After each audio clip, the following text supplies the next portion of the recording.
एक घने जंगल में टुनटुनी चिड़िया अपनी माँ टूनी और पिता टोनू चिड़ा के साथ रहती थी। टोनू चिड़ा एक टैक्सी ड्राइवर था। उस समय टुनटुनी चिड़िया स्कूल में पढ़ रही थी। एक दिन टुनटुनी चिड़िया अपने पिताजी से कहती है, पिताजी, क्या मैं भी ऑटो चला सकती हूँ? आप मुझे ऑटो सिखा दोगे ना? बेटा, अगर ऑटो चलानी तुम्हारी इच्छा है तो मैं आज ही तुम्हें ऑटो चलाना सिखा दूंगा। टुन्नू चिड़ा की बात को सुनकर उसके पास बैठी टूनी चिड़िया उससे कहती है, अच्छा जी, इसे ऑटो सिखाओगे?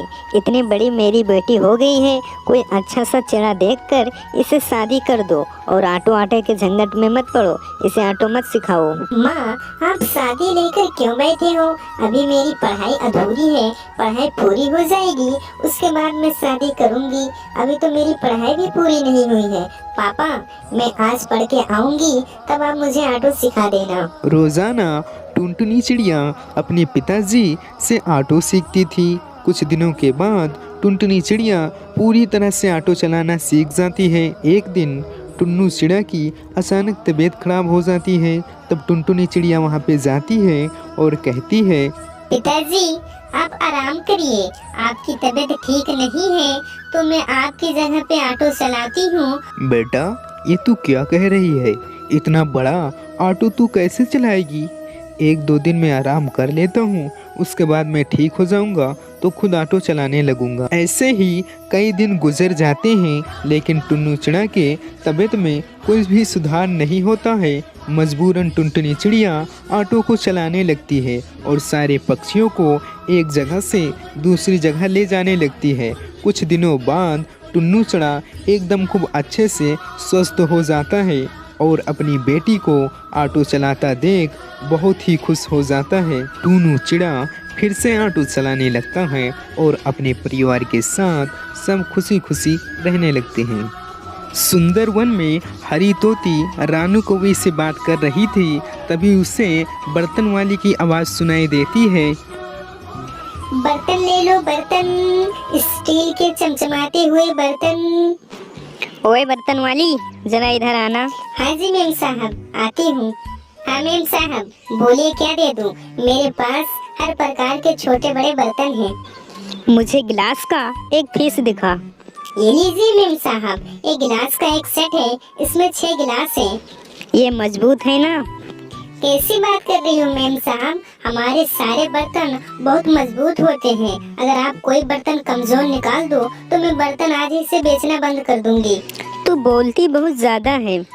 अरे ओए बर्तन वाली, तेरे पास कटोरियाँ हैं तो मुझे जरा दिखा। ये लीजिए चाची, चमचमाती हुई कटोरियाँ। चाहे तो आप इसमें अपना चेहरा भी देख सकते हैं। हरी तोती और रानू कौवी वहाँ पे बर्तन खरीदती है और बर्तन वाली वहाँ से चली जाती है। रास्ते में रानू कौवी के बेटा चीचू आ रहा था। वह टूनी चिड़िया से टकरा जाता है और नीचे गिर जाता है।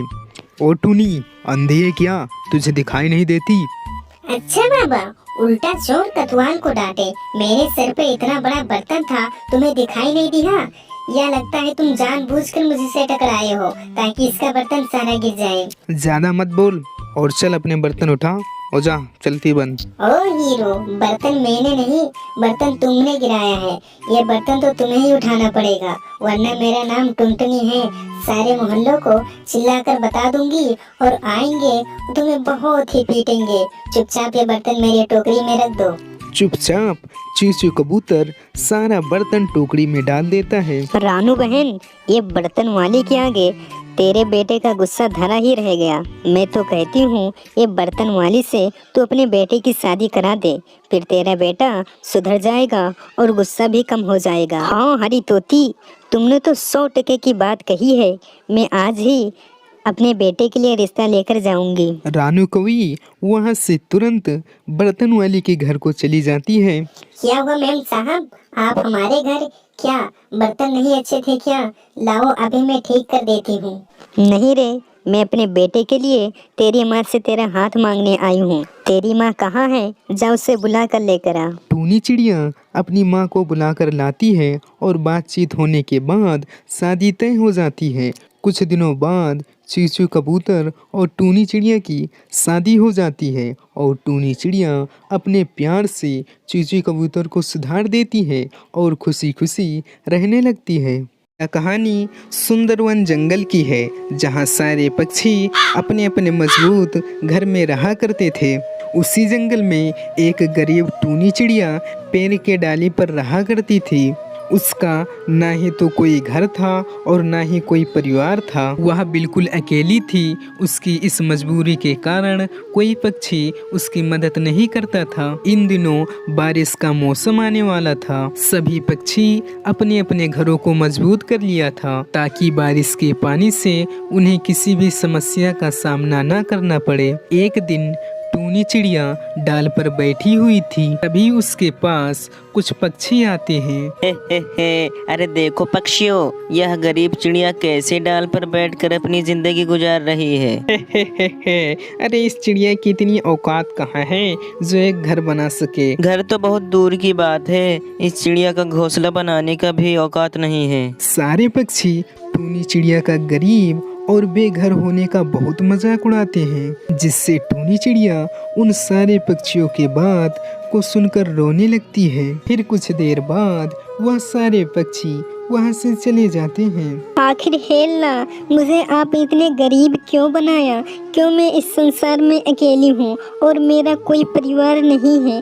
सारे पक्षी मेरे गरीबी का मजाक उड़ाते हैं। बेचारी टूनी चिड़िया उसी डाल पर बैठकर अपने भाग्य को कोसने लगती है और देखते ही देखते रात हो जाती है। टूनी चिड़िया उदास होकर उसी डाल पे सो जाती है। तभी बहुत तेज आवाज के साथ बारिश आती है और जंगल की सारी डालियाँ टूट जाती है। उसमें टूनी चिड़िया की भी डाल टूटकर नीचे गिर जाती है, जिससे टूनी चिड़िया को काफी चोट भी लगती है। और फिर सुबह हो जाती है। टूनी चिड़िया उसी डाल के नीचे जख्मी पड़ी हुई थी। जरा देखो इस गरीब चिड़िया को, कैसे पटका खाकर जमीन पर पड़ी हुई है। अरे कलमुही, इसीलिए कहते हैं कि पक्षियों को अपना घर मजबूत बना लेना चाहिए बारिश से पहले। अरे मेरे पैर में चोट लगी है, कोई मेरा मदद करो, मुझे बहुत दर्द हो रहा है। अरे चल भाग यहाँ से,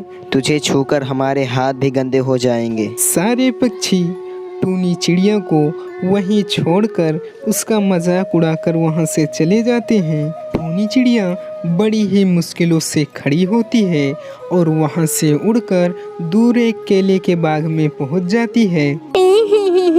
सारे पक्षियों ने मुझे अच्छा ही कहा है, मुझे एक घर बना लेना चाहिए, वरना बारिश के मौसम में मेरा हालात और भी खराब हो जाएगा। पर घर बनाने के लिए मेरे पास इतना पैसे भी नहीं है, मैं घर कैसे बनाऊं? कुछ देर सोचने के बाद टूनी चिड़िया को अपने सामने रखी केले दिखाई देती है। अरे वाह, यहाँ पे तो बहुत ही सारे केले हैं, क्यों ना इससे मैं अपना घर बना लूं ताकि बारिश आने में मैं भी अपने घर में अच्छी तरह से रह सकूं। टूनी चिड़िया उस केले को ले जाकर एक जगह पे इकट्ठा करती है और टूनी चिड़िया अपने घर को बनाने में लग जाती है। बड़ी ही मेहनत के साथ उसका घर तैयार हो जाता है। उसका केले का घर देखने में बहुत ही सुंदर लगता है। अब टूनी चिड़िया उस घर में अपने रहने लगती है। थोड़े दिन बाद जंगल में बहुत ही तेज तूफान आता है, जिससे सारे पक्षियों के मजबूत घर भी टूट कर गिर जाती हैं। अरे दोस्तों, इस तूफान ने तो हमारे मजबूत घरों को भी तोड़ दिया। अरे भाइयों, मैंने सुना है टूनी चिड़िया ने केले का बहुत ही मजबूत घर बनाया है। चलो हम लोग टूनी चिड़िया के पास जाते हैं, शायद वो हमारी कुछ मदद कर दे। फिर सारे पक्षी टूनी चिड़िया के घर को पहुंचते हैं। अरे टूनी, तेरे केला का घर तो बहुत मजबूत है, हम सबके घर तो तेज तूफान में गिर गए, लेकिन तेरे इस घर को तो कुछ भी नहीं हुआ। हाँ टूनी, हमने तुझे बहुत ही बुरा भला कहा, कभी तुम्हारी मदद नहीं की। मेरा कुछ मदद कर दो। हम पक्षी आज के बाद तुझे कभी भी बुरा भला नहीं कहेंगे। हम पक्षी इतने बारिश में कहाँ जाएंगे? प्लीज़ अपने घर मुझे कुछ रहने की जगह दे दो। कोई बात नहीं पक्षियों, तुम्हें तुम्हारे गलती का एहसास हो गया है, इतना ही मुझे काफ़ी है। आओ आप सब मेरे घर में रहो और जब तक बारिश होती है